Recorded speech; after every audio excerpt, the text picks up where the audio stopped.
नमस्कार दोस्तों, स्वागत है आपका हमारे चैनल एसएस डॉक्यूमेंट्री में। आज की इस डॉक्यूमेंट्री में हम जानेंगे ताजमहल का रहस्य, प्रेम और एक अमर विरासत की कहानी। यमुना नदी के किनारे आगरा की धरती पर खड़ा ताजमहल आज भी दुनिया के सबसे खूबसूरत स्मारकों में गिना जाता है और इसे देखने वाला हर इंसान एक ही बात महसूस करता है कि यह सिर्फ एक इमारत नहीं बल्कि समय में जमी हुई एक कहानी है।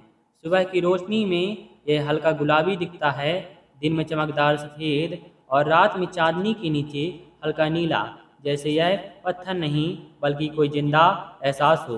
दोस्तों, इस कहानी की शुरुआत होती है 17वीं शताब्दी के उस समय से, जब भारत में मुगल साम्राज्य अपनी ताकत, कला और वास्तुकला के चरम पर था। उस समय दिल्ली की गद्दी पर बैठे थे शाहजहां, जिनका असली नाम खुर्रम था और जिन्हें इतिहास एक शक्तिशाली शासक के साथ साथ कला प्रेमी बादशाह के रूप में जानता है। दोस्तों, शाहजहां के शासनकाल में मुगल साम्राज्य बहुत मजबूत था और आगरा, दिल्ली और लाहौर जैसे शहर कला और निर्माण के बड़े केंद्र बन चुके थे।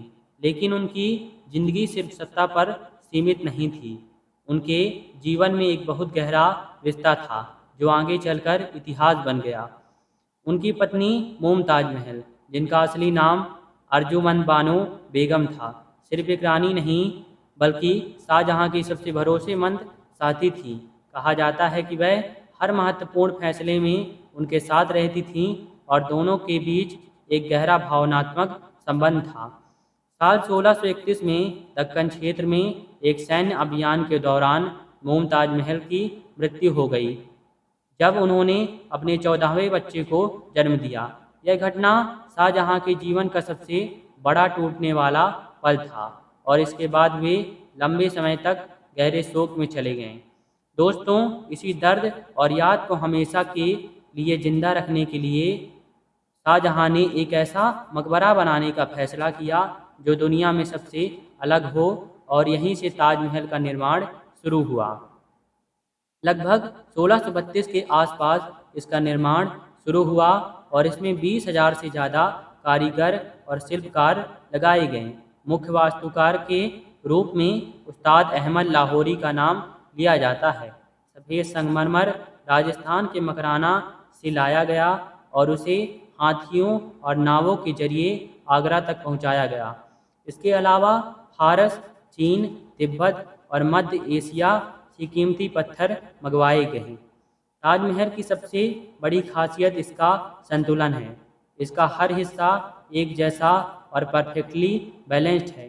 चारों मीनारें हल्की बाहर की ओर झुकी हुई बनाई गई हैं ताकि किसी भी भूकंप या नुकसान की स्थिति में मुख्य गुंबद सुरक्षित रह सके। इसके अंदर की दीवारों पर कुरान की आयतें बेहद खूबसूरत सुलेख में लिखी गई हैं और पूरा परिसर चार बाग शैली पर आधारित है, जिसमें बगीचा 4 हिस्सों में बटा होता है और पानी की धाराएं इसे और सुंदर बनाती हैं।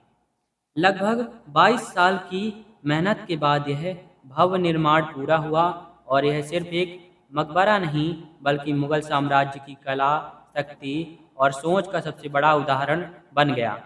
समय आगे बढ़ा और मुगल साम्राज्य में सत्ता संघर्ष शुरू हुआ। औरंगजेब सत्ता में आया और शाहजहां को आगरा किले में कैद कर दिया।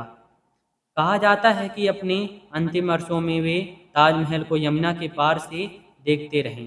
दोस्तों, 1666 में शाहजहां की मृत्यु हो गई और उन्हें मुमताज महल के पास ही दफनाया गया।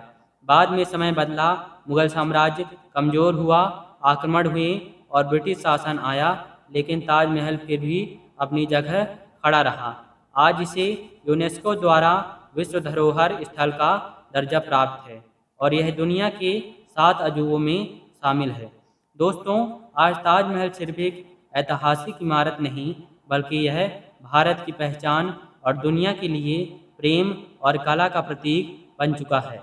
और शायद यही कारण है कि जब कोई पहली बार ताजमहल को देखता है तो वह सिर्फ एक इमारत नहीं देखता बल्कि एक ऐसी कहानी महसूस करता है जो समय से भी बड़ी है। दोस्तों, यदि हमारी आज की डॉक्यूमेंट्री पसंद आई हो तो हमारे चैनल एसएस डॉक्यूमेंट्री को सब्सक्राइब करें और लाइक करें। जय हिंद, जय भारत।